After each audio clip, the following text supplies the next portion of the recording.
Are you sure you're looking at your data the right way? You keep using the word. I don't think it means what you think it means. Survivorship bias, bombers, and why they don't make music like they used to. All this and more on this episode of The Buck Stops Here.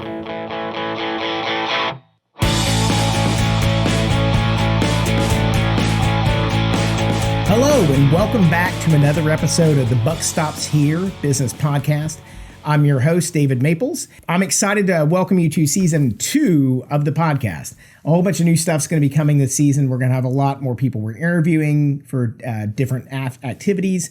My production team has upped the ante this season, and they're going to be adding sound effects and other things to make your listening enjoyment more enjoyable.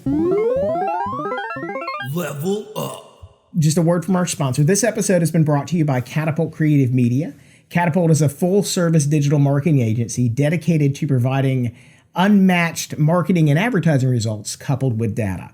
They are an agency that has some proprietary software and systems that can provide you data reporting that's not available from any other agency in the United States. So they chose to sponsor this episode in particular today because we're going to be talking about data. That's right.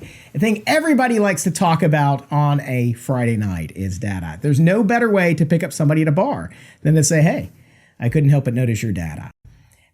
Well, the truth about it is data for most people is kind of boring. So we're going to try to make this kind of interesting. Oh, yes. I hate this. Today, we're going to talk about one of the major problems in data collection and how people do things, which is called survivorship bias. So you may say to yourself, what is that? Well, here's an example. In World War II, the United States of America had bomber aircraft that were flying out over enemy territory, and they would return with all these holes shot up in the aircraft. And the Army obviously knew, the military obviously knew that they needed to, they could reduce the number of bombers lost in combat if they were actually able to add armor to the aircraft. The problem with adding a whole bunch of metal, if everything was a metal flying bathtub, no one would ever get shot down. The problem with that is that it turns out bathtubs don't have really good flying characteristics. And if you put too much armor on an aircraft, it will cease to fly. You can't get it off the ground, right? So what they did was they looked at what was coming back, the aircraft coming back, and they said, man, there's a whole bunch of holes on these aircraft. They look like Swiss cheese sometimes. And they found a whole bunch of holes over the wings and the tail section, etc. And the military came to the logical conclusion, we need to put armor on those bombers in order to increase their survivability in combat. And this information was passed along to a Hungarian statistician named Abraham Wald, and he said that is completely wrong. And the thing is, this is not designed to be, it's not designed to be a trick question. It's like, obviously there are holes in the aircraft. Let's put armor on these places. We got all these holes. He's like, no, what we have is a survivorship problem. Is that we're only looking on the aircraft that came back. The aircraft that came back had holes on the wings and the tail section, but they didn't have a lot of damage over the engines. He said, that's where we need to put the armor. And he's 100% correct. And in businesses every day, podcasts, business advisors, all kinds of things, we fall prey to this all the time. We kind of worship at this altar of, it's kind of hero worship. We only look at the survivors. We look at the winners and say, wow, this winner did this. Therefore, we should do that to be successful, right? Nobody wants to look at the losers, like they didn't win anything, right? Why do we look at them? It happens a lot of times on kind of like local news stations. Will find the person who lives to be 110 years old. Yes, Miss Jane, what was the thing you did to be 110? And she says, I've smoked cigarettes every day of my life. You look at people 110 years old and you don't see a lot of smoking cigarettes. Maybe she knows something we don't. The reality of it is that's an example, a prime example of survivorship bias. We're only looking at the data set of the people who've survived, and it leads us to these wild, erroneous conclusions. I did certain things every day. I took cold showers every day of my life. Well, and this is the classic thing. Correlation does not equal causation. Now, it's not a bad example to look at the things that people did that maybe did help in the good thing. But the idea is like something like if you smoke cigarettes every day, the odds are you won't live to be 110. I mean, the data is, there's a whole bunch of data on that that suggests otherwise. And going into this stuff, you'll hear some things that sound very similar to you if you've fallen victim to survivorship bias, and we all had. It's a very human thing. Nobody really wants to look at why things failed. And this happens to all of us. So they don't make music like they used to. Sure, you are comparing the hits of today, of which there are thousands put out every week and released, and you're comparing it to the 60 or so songs that were classic hits from the 1960s. And the problem with that is you're looking at an entire decade of which only 60 songs made it into that classic hits list, right? You're looking at the very best examples of a decade's worth of music, and you're comparing it to what came out in a month in the year you're in. Example of survivorship bias. They don't build buildings like they used to. No, because the buildings that weren't built really, really well got torn down. The Taj Mahal is a perfect example, or the Great Pyramid of Giza. We should build everything like they built the Great Pyramid of Giza. There's only one or two or three examples of something from that age that have held up, over thousands and thousands of years. And the problem with that, again, survivorship bias. World War I, another example. They knew that people were dying from head injuries, so they gave everybody metal helmets. The number of head injuries went up 100-fold. It could lead you to the conclusion that metal helmets were causing more head injuries. No, it's just people were surviving. And this is true. Survivorship bias is you're looking at the ones who lived. And there's a lot of examples of those things. We tend to do that. We tend to look at the companies that were successful, the 10 companies that were successful, people who dropped out of college and set up. Bill Gates is a perfect example. Dropped out of college, made, Zuckerberg dropped out of college, made this multi-billion-dollar, one of the richest men on the planet, etc. But you're not looking at the tens of thousands or hundreds of thousands or millions of people who failed following that same pathway.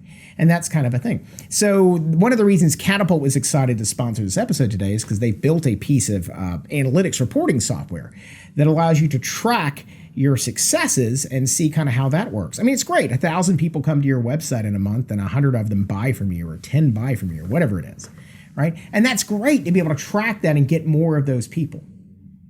But their software also lets you see kind of what those user journeys were and the ones that were not successful. You start looking at these characteristics and you say, okay, our successful ones spent this much time on my site and did these things, and they resulted in X amount of money to my company. That's incredibly valuable data, and they built a piece of really cool analytics software that lets you do that. But at the same time, you also need to look at that data set and you need to say, how do we do that for the ones that weren't successful? If they had these other characteristics, why do these other 200 that have the successful hallmarkers of our really successful things that make us all money, how do we increase those? And the thing is, you need to kind of push on both ends. You need to kind of look at all those things and see what can happen. So to that end, today, what we're going to give you is what we call the Quad A Method. At the Buck Stops Here Business Podcast, we have some different tools we like to let people know about. So the Quad A Method is to ask, acquire, analyze, and act. Ask, acquire, analyze, act. And if you follow this procedure when you're looking at your data, it can make you much, much, much more successful. And it sounds very simple because it really is. But every time you look at your data sets, you want to see those things and see what it looks like. So the first thing you want to do whenever you're looking at anything you want to know about anything, because you don't have any data, you start from zero. You don't have any data. If you have data, we can do that, the other thing. You can look at your data a little bit. But it's assuming you don't have any data, right? And then I'll talk about what happens if you already do. You need to ask the right questions. World War II example. Why are bombers falling out of the sky? Well, they have holes in them. Holes happen when people shoot flat cannons at aircraft. Okay. Why are people dying in World War I? Well, they're getting shot in the head. Okay. You want to ask questions. And then you want to go and acquire that data. You want to ask yourself questions like, why are companies failing? And the question is, do you just want to look at the positive companies? You want to look at both. It's kind of the thing. And then you want to challenge your assumptions. But you're going to ask the questions first. So let's use the bomber example in World War II. So the first question you're going to say is like, hey, why are they falling out of the sky? They have holes in them. We need to find out where the holes are so we can patch them and eliminate them. We know that if we put more metal over those hole areas or whatever it is, they won't get as many holes. So you need to acquire and collect the data. So you need to have a method you put in place, and it must be a process that you follow. If you're not collecting the data in the same method, it's very hard to get predictable and reliable results. You need to acquire and collect the data. Okay?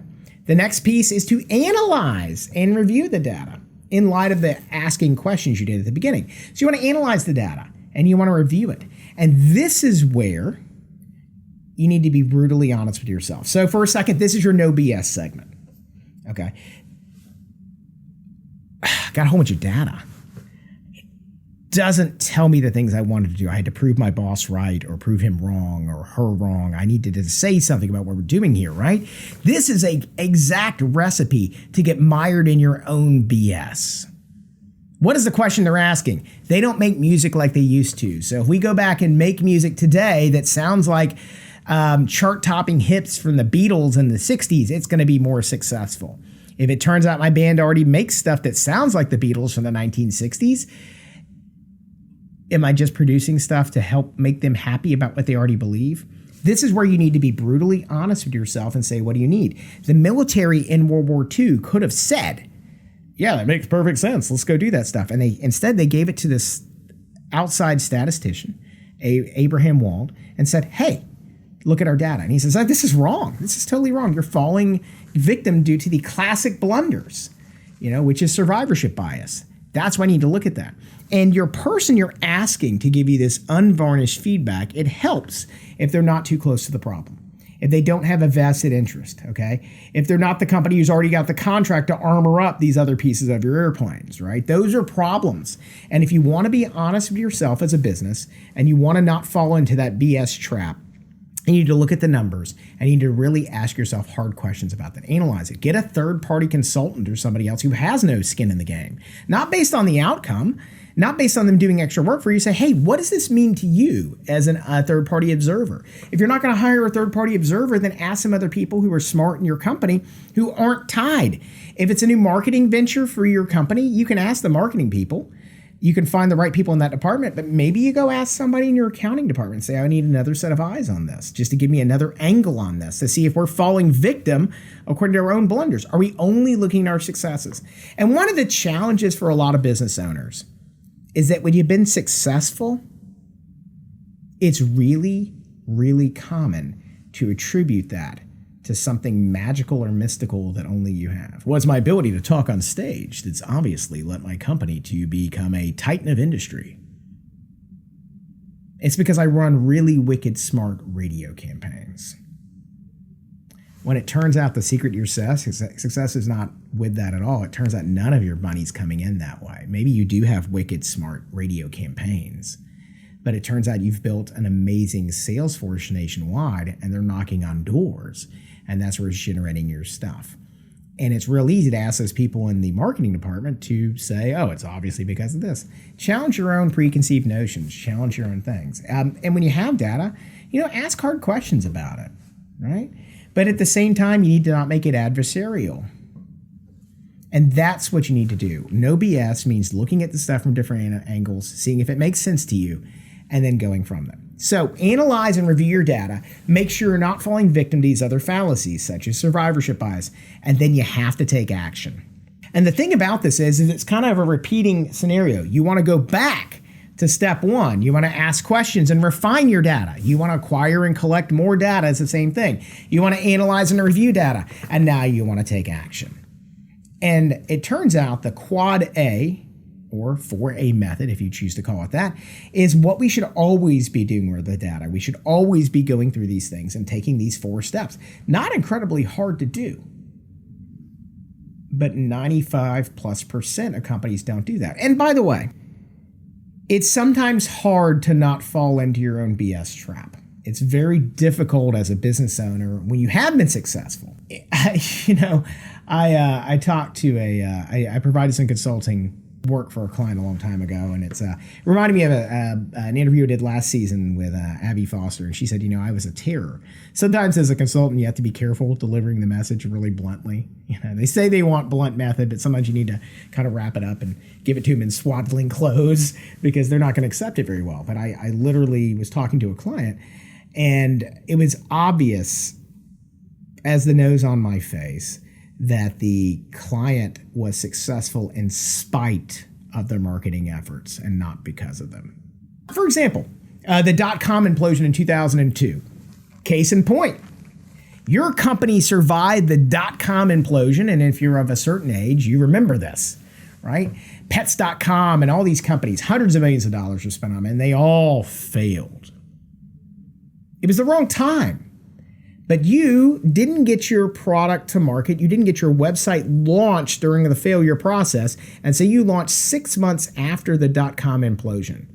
And you were the only company making, household furniture or grills, something like that. Something in the marketplace, right? But you're the only company now selling them online.